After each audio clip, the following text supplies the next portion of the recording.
Deklarasi siswa terang bangsa. Di dalam nama Tuhan Yesus, berikan kepadaku hikmat seperti Daniel. Diberikan kepadaku hikmat seperti Yusuf. Dalam nama Tuhan Yesus, sesuai firman-Mu yang berkata, barang siapa kekurangan hikmat, hendaklah ia meminta daripada Tuhan. Di dalam nama Tuhan Yesus, tahun ini kecerdasanku akan dilipat gandakan oleh Tuhan. Di dalam nama Tuhan Yesus, aku akan semakin cemerlang. Di sekolahku, aku akan menjadi saksi Tuhan yang luar biasa. Dalam nama Tuhan Yesus, akan muncul dari hidupku panggilan untuk menjadi generasi Yoel yang penuh dengan api Tuhan dan militan dalam Tuhan. Aku disebut sebagai pelaksana-pelaksana firman. Aku bagian dari pasukan Tuhan yang tangguh pada akhir zaman. Lewat hidupku, pelajar di kota Sion akan mengalami kegerakan rohani yang luar biasa. Aku menerima jaminan masa depanku dari Tuhan sendiri, kalau aku hidup seperti yang Tuhan mau. Demi nama Tuhan Yesus, semua jadi dan genap. Amin, amin, amin.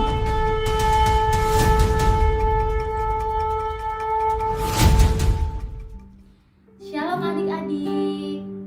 Pagi hari ini kita mau sekali lagi sembah Tuhan. Kita mau minta perlindungannya Tuhan. Kita mau minta tembok perlindungannya Tuhan ya atas hidup kita. Kita mau sama-sama berkata, Tuhan mari lingkupi setiap hidup kami. Mari naungi hidup kami, orang tua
kami fokus, buat kami fokus Tuhan, buat kami konsentrasi Tuhan. Mari Roh Kudus penuhi rumah kami, penuhi tempat kami, dimanapun kami berada, mobil kami Tuhan, semuanya.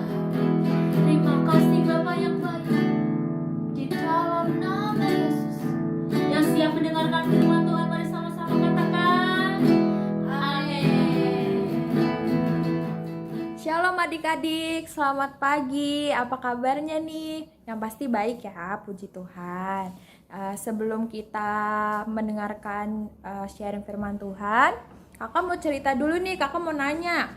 Di sini kalau setiap pagi bangun tidur sebelum beraktivitas, biasanya sebelum adik-adik beraktivitas, biasanya apa yang dilakuin nih? Oh kak, aku biasanya sebelum aku menjalankan sebuah aktivitas, aku biasanya berdoa dulu nih. Aku berdoa, aku baca firman dulu. Bisa dibilang saat teduh dulu kak. Bagus, good job. Nah, sekarang kakak mau cerita tentang berdoa. Bagaimana kita taat, berdoa, segala macam. Nah, kak, apa sih itu berdoa? Aku tuh nggak tahu nih kak, berdoa tuh apa. Ya, aku sih sering sih kak berdoa, tapi aku nggak tahu tuh arti berdoa tuh apa. Simpel adik-adik, doa itu adalah sebuah hubungan komunikasi antara Tuhan dengan kita. Nah, sebuah hubungan antara komunikasi antara kita dengan Tuhan. Dengan berdoa, segala macam. Kalau kita nggak membangun sebuah komunikasi, kita nggak semakin mengenal nggak semakin mengenal Tuhan itu seperti apa. Nah, makanya kita perlu berdoa, itu sangat-sangat penting. Karena untuk kita menjalin sebuah hubungan, contoh sebuah hubungan sama teman. Sebuah hubungan sama teman, kita tuh harus apa? Chatan setiap hari, telepon setiap hari, bahkan nongkrong bareng, main bareng. Itu sebuah hubungan, sebuah komunikasi. Lama-lama apa? Semakin dekat, semakin melekat, bisa dibilang sebagai sahabat. Sama seperti Tuhan. Tuhan juga mau hubungan kita itu seperti sahabat. Seperti layaknya kita sama sahabat.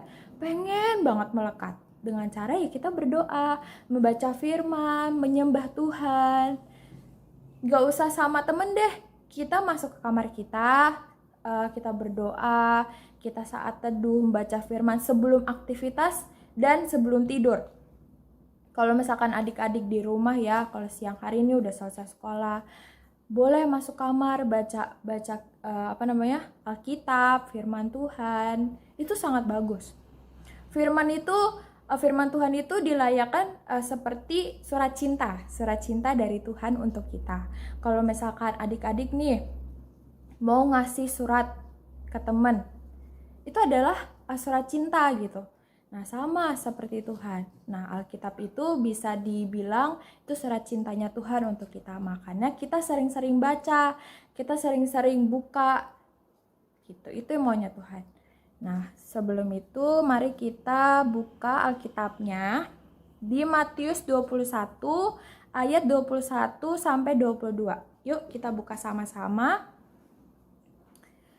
Yesus menjawab mereka, "Aku berkata kepadamu, sesungguhnya jika kamu percaya dan tidak bimbang, kamu bukan saja akan dapat berbuat apa yang kuperbuat dengan pohon ara itu, tetapi juga jikalau kamu berkata kepada gunung ini, beranjaklah dan tercampaklah ke dalam laut, hal itu akan terjadi. Dan apa saja yang kamu minta dalam doa dengan penuh kepercayaan, kamu akan menerimanya." Nah, kadang-kadang adik-adik, kakak punya cerita nih. Kakak mau punya HP baru, misalkan HP iPhone 13. Gak mungkin kan papahnya Kak Cindy tiba-tiba langsung tahu aja tanpa Kak Cindy ngomong, kan gak mungkin gitu. Kak Cindy harus cerita dulu, Kak Cindy harus ngomong dulu, "Pah, aku mau dong iPhone 13, boleh gak?" gitu. Sama seperti Tuhan dengan kita. Kita mau minta sesuatu dari Tuhan, itu harus berdoa, harus komunikasi. Harus bilang ke Tuhan, "Tuhan, aku tuh mau." Layaknya seperti seorang anak dan layaknya seorang anak dan papa. Tuhan, aku tuh pengen banget nilaiku tuh 100. Tuhan, aku tuh pengen banget aku punya rumah. Tuhan, aku tuh pengen banget punya mainan tuh kayak si A, segala macem. Mau banget Tuhan. Kita harus komunikasi sama Tuhan. Supaya walaupun Tuhan udah tahu, tapi tuh Tuhan tuh pengen gitu. Kita anak-anaknya tuh minta. Tuhan tuh pengen banget anak-anaknya tuh jujur gitu sama Tuhan.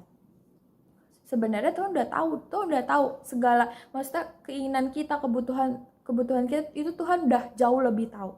Tapi yang Tuhan mau adalah kita tuh minta sama Dia, kita bertanya, Tuhan, aku tuh pengen ini. Tuhan senang banget. Tuhan Tuhan nggak marah kalau kita sering-sering tanya. Tuhan nggak marah kalau kita tuh sering-sering minta. Enggak, Tuhan nggak marah kok. Tapi Tuhan malah senang gitu kalau kita tuh jujur. Nah, adik-adik, kakak punya satu cerita nih. Satu cerita, jadi ada seorang anak dan seorang ibu. Setiap hari seorang ibu ini selalu ngajarin ke anaknya berdoa sebelum makan. Pokoknya kalau sebelum makan atau sebelum aktivitas, ini ibu ini tuh selalu ngajarin doa yang sama. Tuhan, sebentar aku mau makan. Berkati makanan ini supaya menjadi kekuatan untuk kehidupan aku dan kehidupan mamaku. Udah setiap hari berdoanya itu aja sama doa makan. Pada suatu ketika, anak ini dan ibunya ke suatu hutan yang sangat-sangat gelap. Wah, banyak pohon-pohonan, pokoknya gelap banget, gak kelihatan apa-apa. Nah, masuk tuh ibu sama seorang anak, tiba-tiba terjebak. Dan mereka sama sekali, ibunya ke kanan, anaknya ke kiri, jadi gak ketemu sama sekali. Nah, tiba-tiba adik-adik tahu gak? Seorang anak ini, dia terjebak di suatu hutan, terus tiba-tiba ada ini binatang buas yang menerkam dia. Wah, dia ketakutan kan, Tuhan tolong. Dia bingung mau doa apa, karena yang selalu diajarkan sama orang tuanya adalah doa makan. Jadi dia berdoa sama Tuhan, Tuhan berkati makanan ini supaya menjadi kekuatan atas hidup aku. Kok nggak nyambung? Iya, nggak nyambung memang. Dia dalam sedang ketakutan, tapi dianya malah doa makan. Bener nggak? Iya, nggak nyambung. Tapi yang Tuhan lihat adalah hati dia. Oh, dia lagi ketakutan. Dia Tuhan tahu, Tuhan lebih tahu. Oh, dia lagi ketakutan nih. Tapi tahu nggak adik-adik, yang kerennya tiba-tiba binatang buas ini pergi setelah dia doa itu.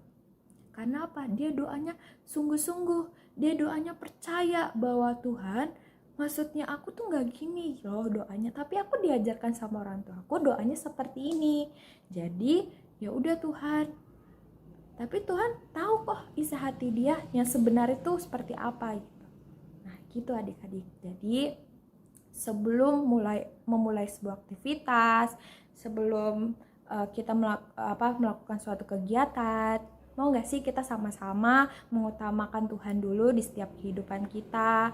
Jadi kita berdoa sama Tuhan, kita saat teduh, awali pagi kamu dengan Tuhan. Jangan awali pagi kamu dengan gadget. Jadi kita sama-sama belajar untuk berdoa dan mengawali hari dengan Tuhan. Gitu adik-adik. Yuk kita berdoa. Terima kasih Tuhan, terima kasih Roh Kudus. Selamat pagi Tuhan, selamat pagi Roh Kudus. Tuhan, terima kasih Tuhan buat pagi hari yang cerah, pagi hari yang indah Tuhan. Kami sudah mendengarkan Tuhan, sharing dari firman-Mu ini Tuhan, supaya menjadi rema, supaya menjadi kekuatan atas kehidupan kami Tuhan, supaya Tuhan, firman Tuhan yang didapat ini bukan menjadi sia-sia Tuhan, tapi menjadi kekuatan untuk kehidupan kami. Terima kasih Tuhan, sebentar kami Tuhan ingin sekolah dan mengalami sebuah aktivitas Tuhan, kiranya Tuhan Engkau lindungi setiap kami, Engkau tutup bungkus dengan kuasa darah-Mu Tuhan. Terima kasih Tuhan, terima kasih Roh Kudus. Di dalam nama Tuhan Yesus kami sudah berdoa dan mengucap syukur, haleluya, amin. Terima kasih adik-adik, Tuhan memberkati.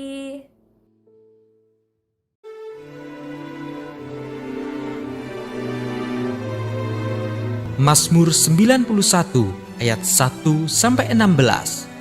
Dalam lindungan Tuhan.